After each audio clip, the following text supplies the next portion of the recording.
జాతో సరళ పదాలు చదవడం రాయడం నేర్చుకుందాం. జా జా నాకు సున్నా పెడితే నం జనం. జా జడ జడ. జా జాకు సున్నా పెడితే జంట జంట. జా జాకు దీర్ఘమిస్తే జాతర జాతర. జా జాకు దీర్ఘమిస్తే జాత కాకు సున్నా పెడితే కం జాతకం.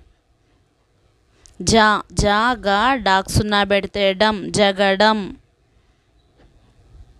జా జలగా జలగా. జా జాకు దీర్ఘమిస్తే జామ కాకు దీర్ఘమిస్తే కాయ జామకాయ. జా జాకు సున్నా పెడితే జం కాక జంకక.